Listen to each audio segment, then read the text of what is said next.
Okay, here's another book review for you. The Gotti Wars by John Gleeson. And this book is about the 80s mafia.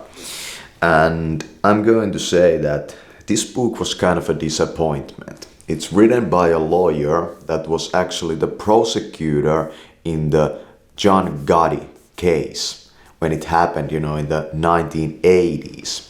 So this is about the 1980s New York mafia. So the mob has changed a lot, Where like what I read from this book, I went like, holy shit, it has changed a lot, and it has become really more and more close to the just the old regular, street gangs, and not very so much as it used to be in the 1920s, for example. If you have read those stories from those times and those books. And this is kind of not a biography, and I was kind of disappointed about that. This was just the prosecutor's, point of view, like what did this guy do wrong? He didn't seem to know anything about the person. And that's, I feel, a really bad thing about the system in general. That, like, who was this man? From this book, you wouldn't freaking understand that. And yeah, but he was like in relations to the crimes he was in relation to were related to drug trafficking and of these, mafia type, hitman things, he hadn't probably killed a man himself, maybe, but he had, ordered many, hits on other, mostly gangsters, in other mafia families. And he's like where this book starts is from a murder of opposing mafia family, leader. And or was it the same family that he wanted to get to the top of? I don't know, but it's this kind of a very low consciousness type of thing, and you can see from here like how the prison system kind of deepens your insanity in many ways. And was this man really sane? Was he insane? Well, yeah, he was kind of insane, but at the same time he like had some charismatic qualities to him, like these kind of leaders often do, that they are kind of magnetic and they get people to kind of comply. And one of the things that I thought was really like good about this guy, a really nice thing about this guy, was the way he always dressed in the pictures. Like he was so freaking stylish, Like you could tell that those clothes, those are not some fucking cheap thing, Like those are the real fucking stuff, Like for example, his wool jacket, I looked at that and I went like, holy shit, man, like that looks good, like the cut of it, and I was like, man, that's like the real deal, And it's pretty funny that, I have been kind of starting to change my own outfits, in the like current years and this kind of stuff, and I have become, true detective. And I find these, good guys that this guy still kind of followed that, 60s, 20s style, but he didn't never wore a fedora hat. There was one fedora actually still worn in one of these pictures by another dude, but he didn't himself, like at least in the pictures, wear a fedora.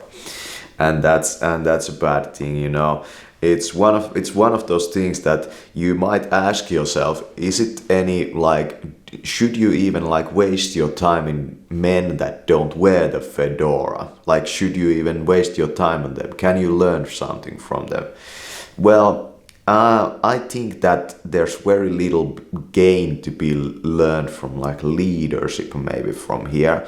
But then again, these guys, they have some qualities that people like me, could really like benefit from, because in the social media era, you are not so like face to face with everybody all the time. So when you want to get followers, I have been reading these books because I kind of have started to understand more deeply about group dynamics and what makes people motivated and like what makes people go over the line and this kind of stuff. And it's very interesting that the mafia has really always been very kind of not very, ideological. You could say that the mob had some values, but you could also say that it lacked huge amounts of values, even in the past. But in the past, they had more values, and they had kind of they had a kind of style, and that style was the style of the era. So I would also kind of think that is kind of does the history like give you that style, or is it like really about something else that you bring to the table yourself, to the timeline, whatever it was. But as I said, in one of my older videos, that 80s wasn't so, at least in my opinion, such a style period, so it shows in this book, But he talks about a little bit also, John Gleeson over here. Well, it's kind of his book. It's his story related to this man. And that's fine, but I'm gonna say that I really like biographies, and I would have hoped that this book would have been more of a biography. It's a very kind of bad thing, I feel, that you want to put somebody to jail without even knowing nothing about who they are. Like, did he know anything about, there was no, well, that's exactly the fucking system. They have the the criminal psychologists, then. So if you would want to know more about, criminal, like minds, would you go to those people, or would you go to the criminals themselves, because some of them have written books, and some of them have written books, and well, of course, you could do it in real life also, like nowadays. You could, I have been thinking about this, like, could I get to talk to some, prisoners, for example? Like, could I have that kind of time with somebody to, like, just get an idea what kind of a person that person is, Because I feel that most criminals are not criminals all the time. They have their times, so to say. So that's what I feel, but I have no interest in like working with the law in that kind of a way, yeah. Like, I wouldn't want to be a cop, or I wouldn't want to be, like this detective thing I'm doing it's kind of like, well, yeah, it's character, but would I really want to do that kind of thing? Well, what I looked into the modern day detectives, that's kind of a lame job, like nowadays. It's kind of a lame job. Of course, you can do it in many ways. You could do it in many ways, but it's one of those things that you look around your world and you're kind of like, is there a lot of crime happening if I don't see it? And it's usually the way that, of course, there is, but it's just kind of undercover, or is it? Who knows? Well, I don't know, but here he talked about some of the betting, things, and one of the interesting things about this book was the wiretaps and surveillance that these people conducted in 1980s. But nowadays, we have the smartphones, and it has kind of probably changed, So nowadays, probably the FBI and the NSA and the law enforcement agencies like the NUPD, they are kind of like intertwined, to catch these guys. I don't know if the Cosa Nostra actually even exists, anymore in New York. He kind of makes a claim. That when they got John Gotti down, you know, it was the end of the five families, and these had been around for like decades, you know, and. I think the Gambino crime family was around, you know, in the 1920s already, but I might be like wrong about that. So yeah, it's pretty interesting stuff. It's pretty interesting stuff, but you know, he paints a very, you know, thin portrait of the guy. I'm sure he had more to him than this, you know. And that's kind of, as I said, it's the problem with the system, you know. It's kind of the way that we encounter these inhumane acts, and we treat them with inhumane behavior. But if we really want to be better, we should kind of, you know, look to the person more. And I would have wanted that in this book, you know. Who's this man, like as a person?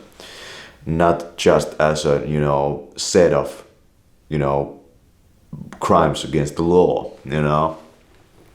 Because I feel that if you really wanted to turn around and you know, change criminal types, you know, that's what you need to do. You have to understand where they are coming from and what has gotten them there and what keeps them there. And yeah. Maybe you can't help them, but you can always understand their case, and that might plant a seed in them that the world, you know, is a better place. Man, everything I say freaking rhymes today. That's just my freaking ways. So, John Gleeson, The Gotti Wars. It's kind of a deep book either way. It was published by Scribner, but Scribner is... I think it was related to Simon and Schuster. So this was, you know, Simon and Schuster are from New York. So this was really a current book. This was released 2023, and yeah, beautiful stuff coming to all the way from America. This book to me, yeah. I like to read in English. You can probably hear it in my way I talk, that I have read, you know, quite many books also in this language. Hundreds of them actually. And I'm gonna continue on that habit, and I'm getting now through the books I've, you know, just left in the shelf, and I'm going through them, and you have seen a lot of reviews coming out for you, but in the future I'm probably going to get some new books, and I think I'm going to be reading a little bit more about this type of thing, but about the timeline that kind of matches to my characters, so 1920s and the Prohibition, because I feel that that was the stylish time, and that was the kind of the time that these guys, you know, were kind of, they had their place. But, you know, I feel that in the 1980s, you know, it just started to feel that these guys have no place in the world anymore. Really, that the world has changed so much that they kind of have, you know, it's not their world anymore. So, thanks for watching.